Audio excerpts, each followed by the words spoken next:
우리는 거울을 통해서 자신의 모습과 상태를 봅니다. 거울을 보고 자신의 모습을 바로 보게 되면 내가 여기 뭐 묻었구나, 씻어야 할 것은 씻고 또 화장이 지워졌구나, 그러면 또 새로 화장을 예쁘게 합니다. 성경 말씀은 우리에게 거울과 같습니다. 말씀을 통해서 우리는 그 말씀 앞에서 현재 자신의 모습을 보고 하나님이 원하시는 모습으로 자신을 다듬습니다. 회개할 것이 있으면 회개하고 부족한 것이 있으면 채워서 하나님 보시기에 아름답고 사람들 보기에도 아름다운 그런 삶을 살게 되는 것입니다. 자, 그렇다면 하나님은 우리가 어떤 모습으로 살아가기를 원하실까요? 하나님이 우리에게 원하시는 것이 무엇입니까? 구약 이스라엘 백성들에 대한 말씀으로 시편이 기록되었지만 또한 성령 하나님께서 오늘 이 시대를 살아가는 우리에게 하시는 말씀입니다. 그들이 이러이러해서 하나님을 진노하게 하였다. 그걸 우리가 돌려서 생각하면 하나님께서 구약 이스라엘 백성들에게 혹은 이 광야와 같은 세상을 지나는 하나님의 백성인 나에게 원하시는 것이 무엇인가? 그것을 우리가 알 수가 있습니다. 하나님이 원하시는 것은 무엇입니까? 첫째로 우리가 하나님의 말씀을 잘 듣는 것입니다. 1절에서 8절에 계속 그 말씀이 나오는데 1절만 우리가 같이 읽어봅시다. 시작.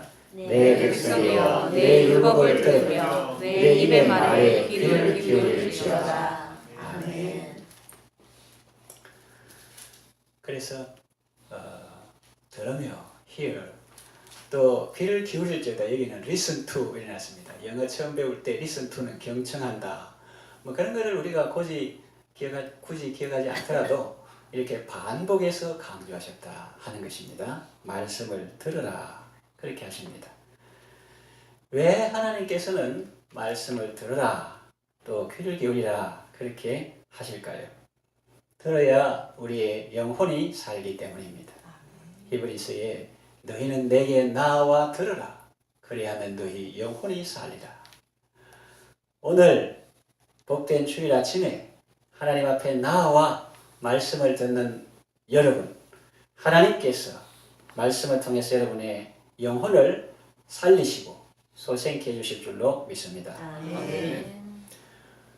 우리의 영혼이 살기 때문에 말씀을 들어야 되고 또 성경에 보면은 의인은 믿음으로 말미암아 살리라 그랬는데 그 믿음이라는 것이 들음에서 나기 때문입니다.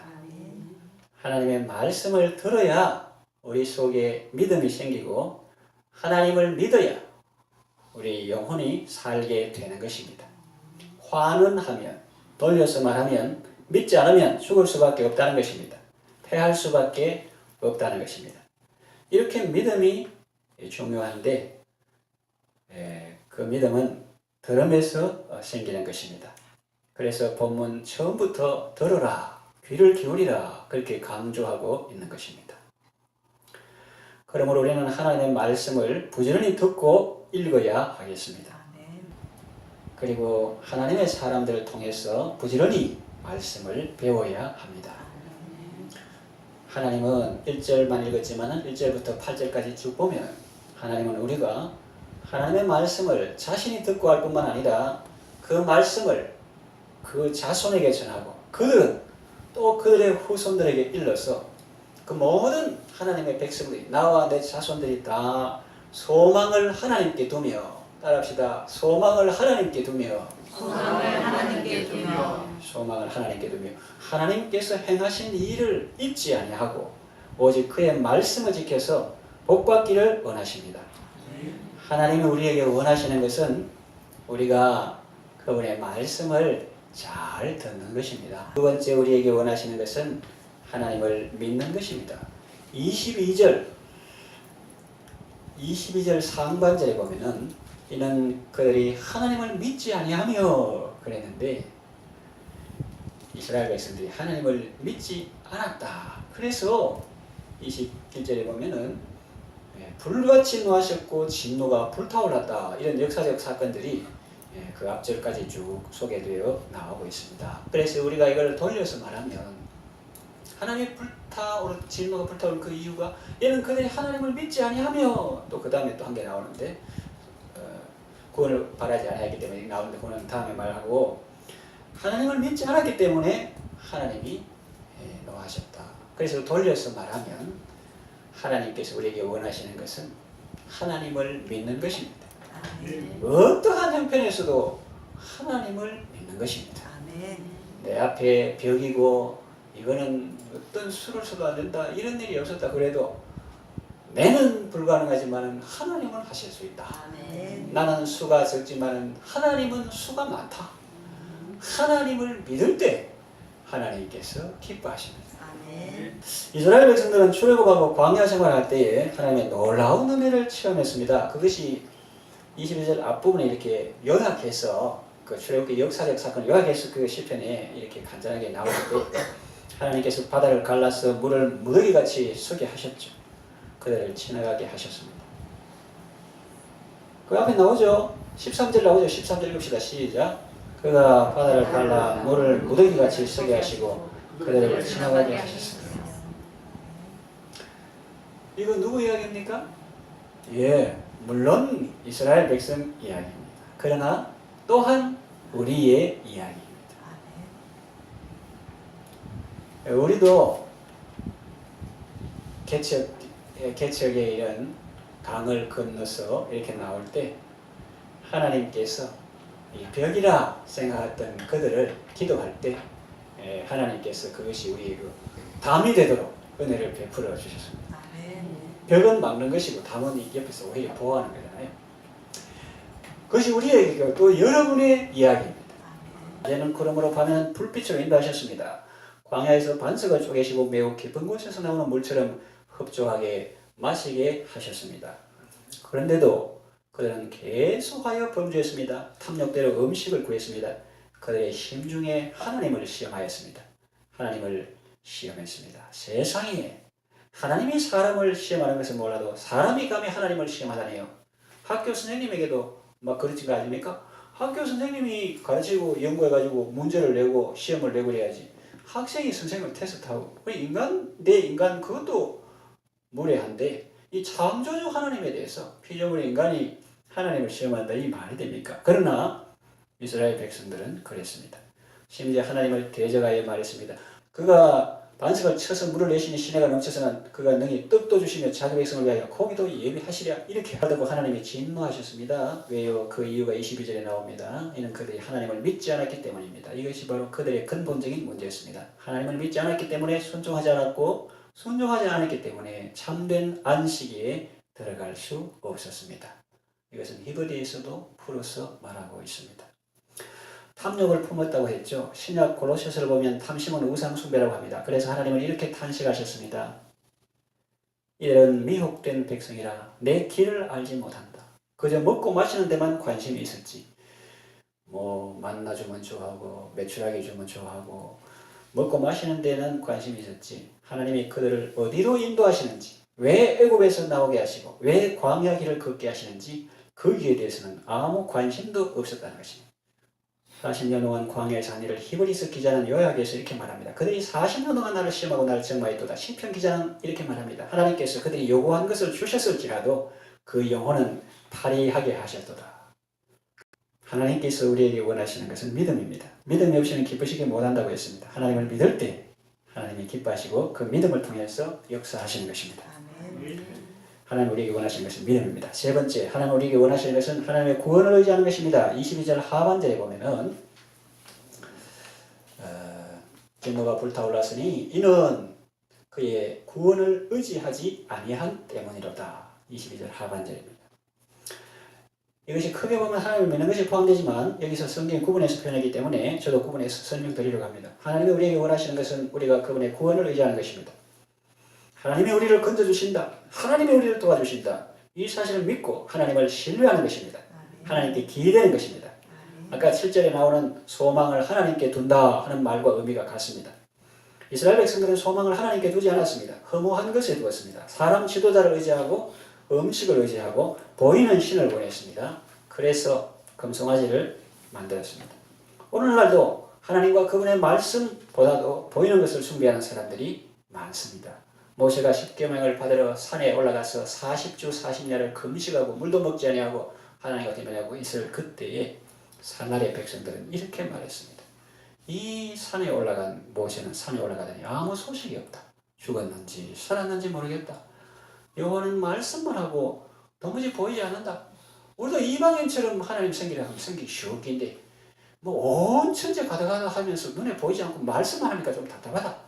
블레셋 사람처럼 다곤하면서 물고기 형상을 만들어서 앞에 놔둔지, 또 이집트 사람들은 라, 태양신처럼 혹은 오시리스, 이시스처럼 뭐 아기를 아는 여신 형상으로 있으면은 얼마든지 그 앞에서 섬기고 하는데, 천지를 창조하셨다면서 눈에 보이지는 않고 무슨 형상을 만들지도 말고 새기지도 말고 저러지도 말고 하고, 그리고 말씀을 따랐어.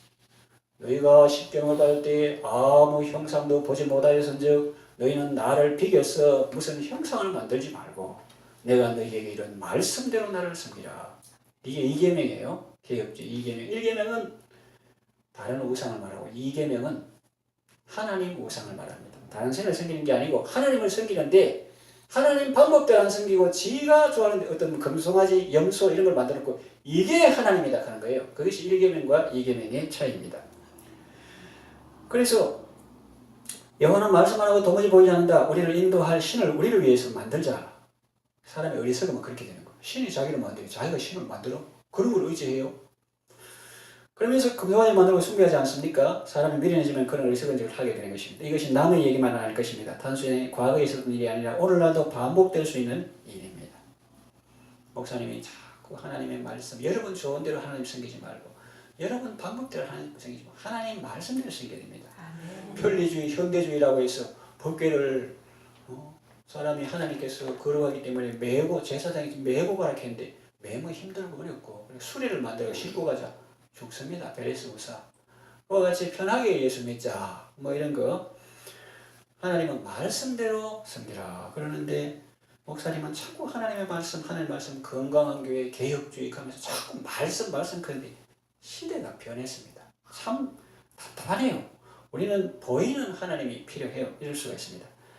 그러면서 요한복음 6장에 나오는 예수님 당시 유대인들처럼 자꾸 말씀하니까 사실은 쉬운 건데 예수님 말씀대로 사람이 하나님의 뜻을 정말로 행하려 하면은 이것이 내게서 나온 것인지 하나님이 나온 것이 아니라 정말로 하나님을 사랑하고 순종하려고 하면 쉬운데 딴 마음이 있으니까 유대인들이 뭐라고 했습니까? 이 말씀은 어렵도다.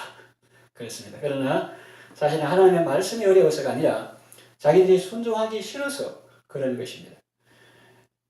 예레미야 때도 그랬잖아요. 그 사람들이 예레미야에게 내가 무슨 말을 하든지 애국으로 가라 하면 가고 여기 남아있으려면 남아있겠다. 하지만 그 속에 자기들의 복심이 다 있었어요.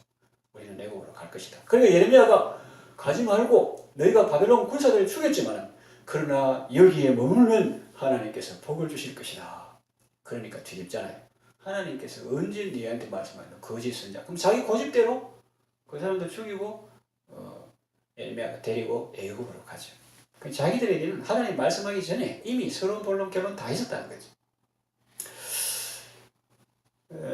그들은 성공을 하나님이라 하면 잘 알아듣고 숭배합니다. 그러면 성공이 하나님이다. 번영이 하나님이다 하면은 모든 백성이 그게 하나님 그러면 이제 그거를 좋아하고 숭배합니다. 그러나 언제까지나 그 광란적인 우상 숭배 행위가 계속될 것 같습니까? 하나님이 보시고 심판합니다. 우상은 가루가 될 것이고 숭배하던 자들은 멸망하고 수치당할 것입니다. 하나님께 소망을 두시기 바랍니다. 이게 반면교사가 돼가지고 그렇지만 이스라엘 백성도 잘하고 우리도 좋은 그들의 모델을 보고 하면 좋지. 물론 그런 분도 있습니다. 이스라엘 백성이 다 그런 게 아니라 다윗 같은 사람은 이랬잖아요. 주의 길을 내게 보이시고 주의 도를 내게 가르쳐 주소서. 일반 이스라엘 백성들은 소녀는 관심이 있지만 도에는 관심이 없었거든요. 그러나 다윗 같은 사람은 주의 길을 내게 보이라 그렇게 했잖아요.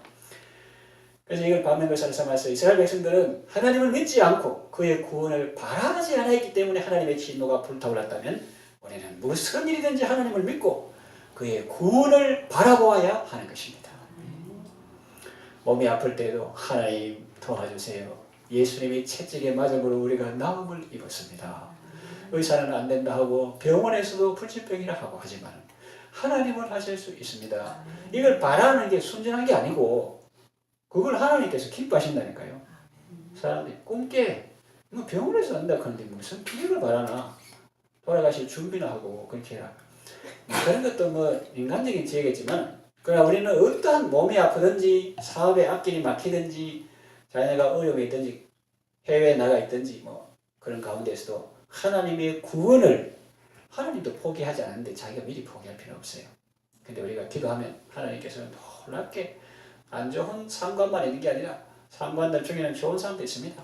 군대 상관들 나쁜 사람도 있지만 기도하면 그 사람이 불교 신자인데 아버지가 누굽니까? 목사님입니다. 그러면 목사님 모셔가지고 우리 설교 드려야 되겠네 이런 말도 하고. 그래서 안 좋은 사람도 있지만 또 좋은 사람도 있고, 또 바울이 다 반대한 줄 알았는데 로마에 가니까 또 자기를 영접하러 나오는 사람도 있고. 세상은 넓습니다. 너무 좁게 온 세상이 나를 다 미워한다 이렇게 생각하지 말고 그런 가운데서도 하나님께서 좋은 사람을 많이 두셨으니까. 그래서 구원을 의지하는 것이 중요합니다. 어떤 상황에서도 주님을 믿고 주님의 구원을 의지하시길 바랍니다. 예. 지금은 광야고 우리에게는 아무것도 없습니다. 그러나 하나님 우리의 목자가 되셔서 그때마다 필요한 것으로 공급해 주셨고 놀라운 사랑을 함께 하셨습니다. 지금까지 신령과 주의 크신 은혜인데 앞으로도 그분의 선하심과 인자하심은 계속될 것입니다. 하나님의 구원을 의지해야 합니다. 때로는 우리 앞에 어려움과 아픔이 있지만 그때 담대하게 주를 바라보는 그 영혼이 아름다운 것입니다. 그저 조그만 어려움만 와도 하나님을 의심하고 시험하고 두 마음 품고 저울질하고 그러면 믿음이 자라지 않습니다. 하나님이 기뻐하지 않으십니다. 하나님을 믿고 하나님을 바라보고 하나님의 구원을 의지해야 합니다. 하나님의 구원을 바라지 않고 세상 것에 소망을 두는 사람은 어떠합니까? 하나님은 자기 눈에 안 보인다고 무시하고 의심하고 테스트합니다. 대적하는 말까지 합니다. 그러면서 눈에 보이는 것은 확보하려고 길을 씁니다. 그것 주면 좋아하고 없으면 원망합니다. 그가 무엇을 섬기는지, 그가 하나님을 섬기는지 아니면 하나님이 주신 것을 섬기는지 분명하지 않습니까? 여러분에게는 어떤 목사가 좋은 목사입니까? 그저 내게 좋은 말 해주고 내 가려운 귀를 긁어주고 듣고 싶은 말 해주는 목사입니까? 아니면 좋은 말도 하지만 바른 말을 해주고 내가 듣고 싶은 말이 아니라 꼭 들어야 할 말도 해주고 좀 까칠하게 들려도 약이 되는 말을 해주는 사람입니까? 좋고 나쁨의 기준을 어디에 둡니까? 그 기준이 내 자신입니까? 아니면 하나님입니까? 사역자의 좋고 나쁨이 여러분의 감정과 기분에 좌우되면 되겠습니까? 그를 보내시고 그를 세우신 하나님의 뜻에 맞는가? 하나님의 메시지를 가감 없이 제대로 잘 전달하고 있는가를 보아야 하지 않습니까? 여러분, 하나님께 소망을 두시기를 바랍니다. 사람을 의지하면 쉽게 섭섭병 들고 원망하게 됩니다. 사람을 바라보지 말고 언제나 하나님을 바라보세요. 사람 보고 시험에 들지 말고 하나님 바라보고 언제나 영육 강건하시기 바랍니다. 하나님이 우리에게 원하시는 것은 우리가 그의 구원을 의지하는 것입니다. 네 번째, 하나님 원하시는 것은 마음을 정하고 그의 언약에 성실하게 행하는 것입니다. 37절 읽읍시다. 시작. 이는 하나님께 향하는 그들의 마음이 정함이 없으니 그의 언약에 성실하지 아니하였음이로다. 하나님은 정말 놀라운 분이십니다. 그렇게 많은 은혜를 베풀었는데도 이스라엘 백성은 하나님을 믿지 않고 그의 구원을 의지하지 않았습니다. 그럴 때 같으면 여러분 같으면 어떻게 할 것 같습니까? 하늘에서 불을 내려서 멸할지는 모르지요. 그러나 하나님은 그러지 않으셨습니다. 오히려 하늘에서 만나를 내려주시고 메추라기를 내려주셨습니다. 원수같이 대적하는 그들에게 은혜를 내려주셨습니다. 이쯤 되면 미안해서라도 믿어야 하지 않습니까? 그러나 그러지 않습니다. 하나님의 자비하심도 놀랍지만 인간의 악함도 놀랍습니다. 29절 이하를 보세요. 그들은 먹고 심히 배불렀습니다. 하나님이 그들의 원대로 그들에게 주셨기 때문입니다. 그러나 그들은 그들의 욕심을 버리지 않았습니다. 31절에 보면 그 탐욕 때문에 많은 사람들이 죽었습니다. 32절 이러함에도 그들은 여전히 범죄하여 그의 기이한 일들을 믿지 않았습니다. 참 대단합니다. 안 좋은 의미로 말입니다. 죽어도 안 믿습니다. 결국 어떻게 됩니까? 33절 하나님이 그들의 날들을 헛되이 보내게 하시며 그들의 횟수를 두려움으로 보내게 하셨도다. 살아도 사는 것이 아닙니다. 평생을 헛되이 보내고 사는 모든 날 동안 두려움이 가득합니다. 이건 하나님이 계획한 일이 아니라 사람이 하나님을 믿지 않음으로 자초한 것입니다. 하나님은 우리가 평생을 의미 있고 기쁘게 살기를 원하십니다. 그래서 우리를 돌려서 안 좋은 그림을 그리지 말고 좋은 걸 그려서 하나님 우리가 하나님을 섬길 때 의미 있는 삶을 살게 하시고 평강을 주시고 기쁨을 주신다. 보람을 주신다. 그런 것을 우리가 생각하고 주님이 원하시는 삶을 살아야겠습니다. 주님이 원하시는 것은 지금 네 번째 대지는 마음을 정하고 그의 언약에 성실하게 행하는 것이라는 거죠. 그런데 그들은 불신과 죄악 때문에 평생을 두려움을 살다가 결국은 죽게 될 것입니다. 죽을 때쯤 조금 바른 생각이 듭니다. 이것도 하나님의 은혜입니다. 34절 읽읍시다. 시작. 그들이 그에게 34절